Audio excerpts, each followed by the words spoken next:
Hello, hello. Hello. Hi, welcome to our channel, Mac and him. And today we are just long time had been sit here and talking about this. And we have a long while already, I think.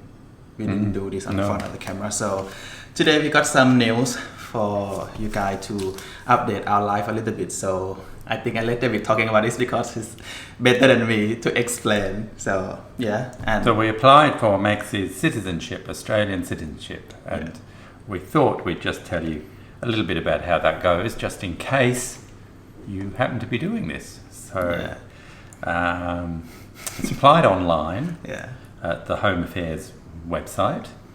So you have to qualify first. So you have to have been a permanent resident. You have to be a permanent resident, which Max is. Yes. You have to have been living in Australia for 4 years in total on a valid visa. So for Max, he was here for 2 years on his temporary visa, then he became a permanent resident and he's been here 2 years on that, so 4 years in total. The requirement is only you have to be a permanent resident for 12 months before you can apply. So been here 4 years and permanent resident for 12 months, but Max didn't quite meet that one because you hadn't been here for 4 years. No. So we had to just wait.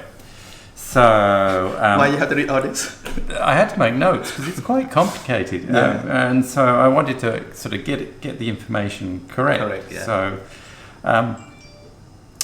now you also have to make sure that you haven't been out of the country too much in the last 4 years. So you must have been in Australia for most of that time. The maximum you can be out is 12 months in the last 4 years, and only 3 months in the last 12 months before you apply. So roughly, if you say you're not out of the country more than 3 months every year, then you'll be fine. Yeah. You qualify. All right. But last 2 years... And let's face it, for the last 2 years, we've not been able to go anywhere. So that was an easy one. Yes, easy one to time qualify go quickly, yeah. I think. So yes, so as long as you qualify, and you can actually find out whether you've been in the country or not, how long you've been in the country. There's a option on the website to obtain your travel record from Border Force. So you can just submit it, and it will send you back a list of all the dates when you left and arrived in the country. If you've travelled a lot, most people won't have done it in 2 years. No. You can get this list. But it does take about 6 weeks for it to arrive. So do it well in advance of you.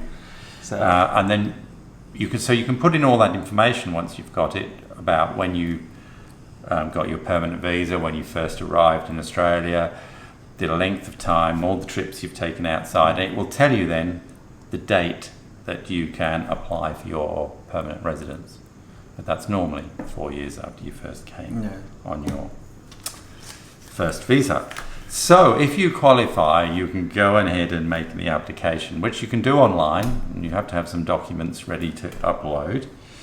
There's not too much information you have to give. I think there's actually, which is good for the government, there's only 34 pages of things you have to fill in online. 34 pages, that's pretty good for the Aussie government. you think it's good, really?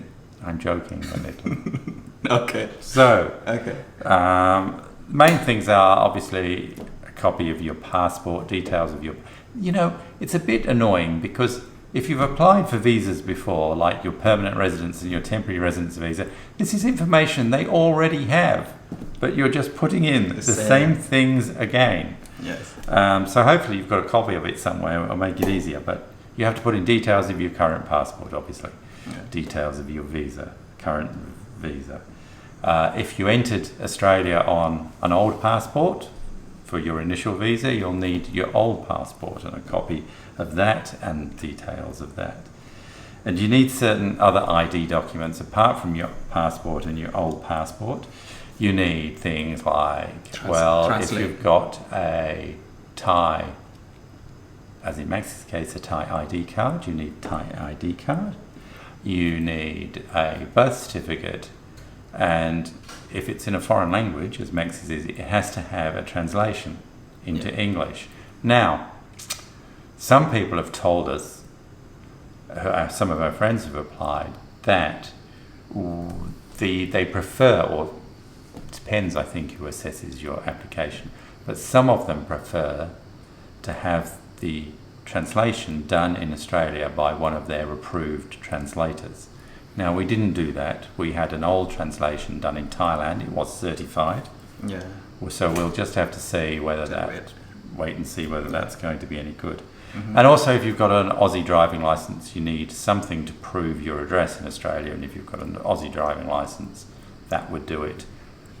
If you haven't got a driving licence, then certain things like bills, I guess electricity bill, council rates, other things, if you pay those, you could use that too. Anyway, so those are the basic things you need, and you have to fill in details about those and upload them. Then there's a really tricky question. They ask you for a list of all countries you've travelled to in the last 10 years, which is really annoying to do. Calm down. I mean, if you've travelled a lot, and we have travelled a lot, you know why? It's really difficult. I mean, we've got some of it from previous visas. It has to be said, we did have some of it from lists from previous visas. Got all so hopefully we've still got that, yeah. Which made it a bit easier. And there wasn't much happening in the last 2 years. But this is information they've had before, which is annoying to have to put in again. So that's fine. And the thing to watch out for, if you had have been out of the country for more than 12 months in that 4 years, it would delay you applying. Yeah. But if you had spent 90 days, more than 90 days, say in Max's case in Thailand, they probably would ask for a police check from Thailand, which is really difficult to get while you're in Australia. Yes. So just watch out for that one. The other thing you have to do is fill in a form called the 1195 form. And this is an identity form, and it has to have a passport photo as well. And this is the same form you basically fill in if anyone's applied for an Aussie passport.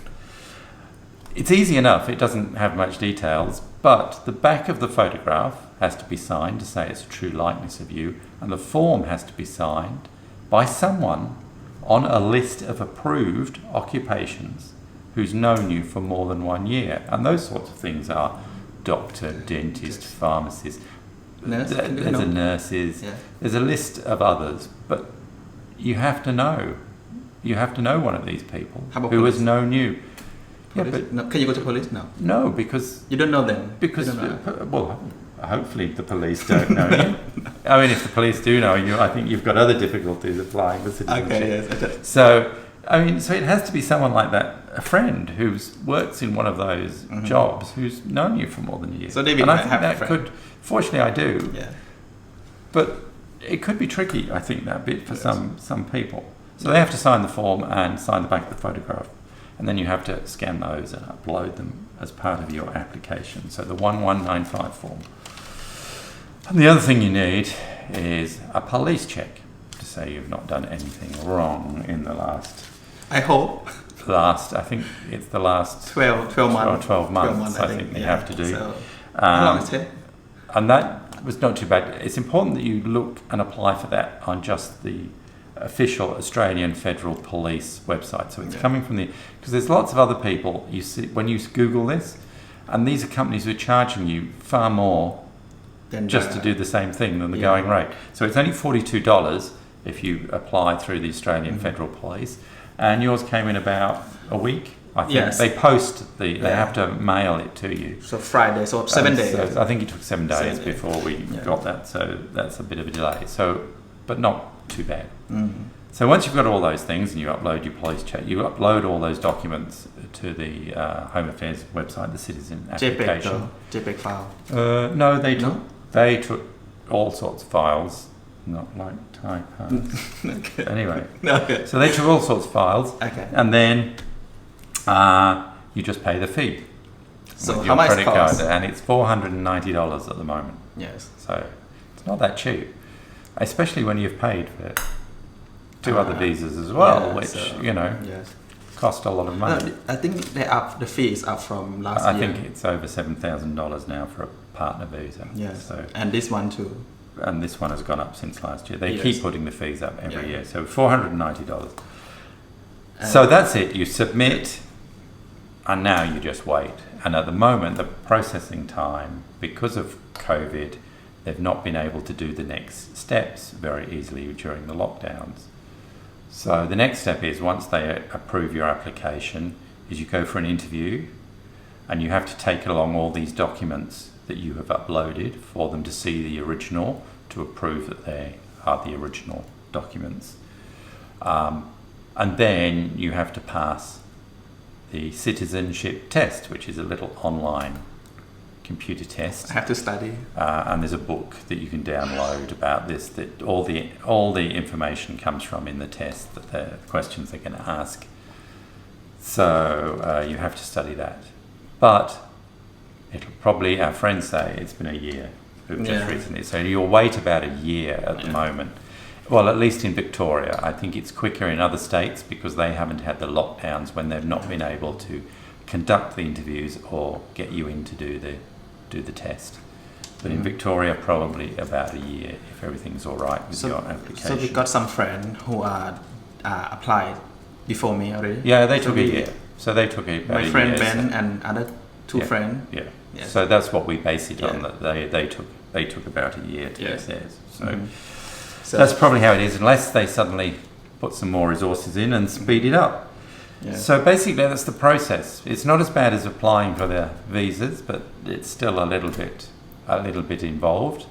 We're just going to wait and see now. Yes. And I am so exhausted from doing this. We're going off to the Gold Coast next week for a little break, a few days break on the Gold Coast. We haven't been for a while, since May last year. Nearly a year. Yes, nearly a year, yes. May last year we haven't been, and the weather's not so good as anyone will know is in Australia and Queensland at the moment, but it might get a bit better this week, but we'll probably be rained on a lot. And we'll take our friend. We're taking our friend Jody with us to give him a break. So I guess the next videos you see from us will be in the rain in Queenstown. Queensland, not Queenstown. Oh, in Queensland. So in the rain in Queensland. Anyway, so that's all we have to say really at the information moment. Because we've been not been doing video for I think nearly 2 weeks or something like this. So just short update for you guys, and thank you very much for watching our video, and see you next time. Okay, bye bye.